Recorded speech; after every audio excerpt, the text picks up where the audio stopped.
Coach. 63-57 overtime win over CSU Bakersfield. Just talk a little bit about tonight's game. What another great basketball game. And I think Bakersfield has a win in them or two at the WAC tournament. They are the league is tough. I mean, they've lost 7 of the last 8. They've lost overtime games. They've been in a tough one, the last one at Grand Canyon. And they're not the only team that's a really good team who's gone through a stretch of games where it just challenges your guys. And the credit is to the whole WAC conference, the whole Western Athletic Conference. It's just, if you get a win, you've earned something. And so a lot of credit to Bakersfield. I thought down the stretch, that last 4 minutes, their guards made tough shots. And then Terrell comes up huge, 2 big pressure free throws. I doubt he'll forget those. He'll remember them. And then we got regrouped and kind of owned the overtime and played really, really good defense in overtime, limiting them to 3 points. So a well-earned win, balanced scoring. You know, when you realize Delonte, it was like, hey, is he going to have surgery? Let's rest him 3-4 weeks. And now he's come back and he had a game winner and he was our leading scorer with 15 points tonight. I mean, that just shows a lot of grit. Neither team shot over 35%. It was a defensive battle. I don't know if in November or December we could have held a team like that to that low of shooting. I certainly know we couldn't have won a game back when we were 12-3 if we only shot 33%. You can check the stats, but I don't think so. And so we've grown through all those hard times, and now here we've won 4 out of 5. And the one before that at New Mexico State, I thought we played really, really well.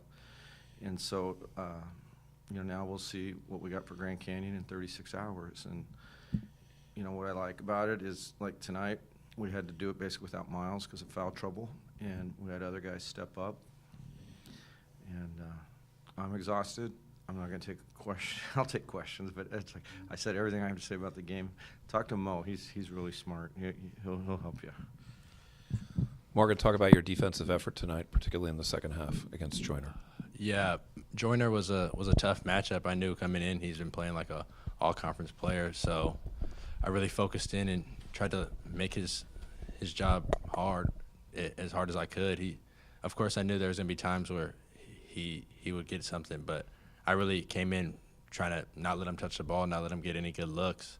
And towards the end, before we went to overtime at the end of the second half, he had some tough shots. I thought I was there, couldn't have played better defense, but all credit to him. He's a great player.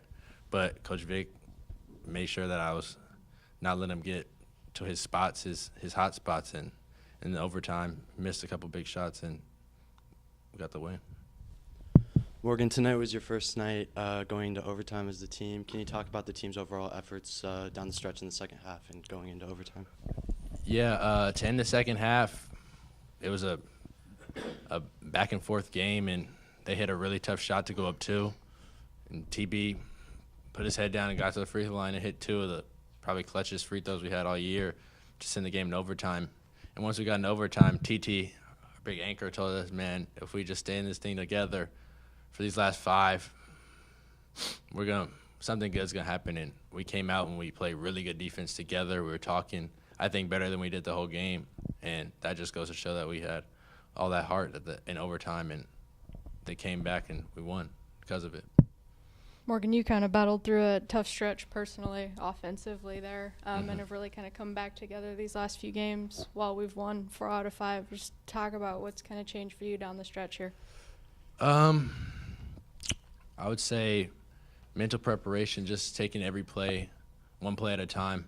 During my stretch of bad games, I was really just in my head. It felt like I was just going through the motions, just playing games. You know what I mean? Like I would look up and it'd be 6 minutes left, and I really didn't do anything, or I took a shot here, took a shot there, but I didn't really own those possessions. I didn't really take advantage of every touch I had. And Coach Vic and I sat down and we got back to the basics, having fun, enjoying basketball every single possession that I'm out there, because it's a privilege to be out there and got to look at it as such. One last regular season home game in the Redhawks Center this year. What do you tell anyone who's thinking about coming out on Saturday? Come out, it'll be a great game. We're going to play our heart out. if there's anything we learned in this stretch of adversity, that we got to be tough to win. We got to fight hard, and we're going to continue to keep that on our back and keep trying to fight hard, as harder than the other team, as hard as we can. Thank you both. Thank you.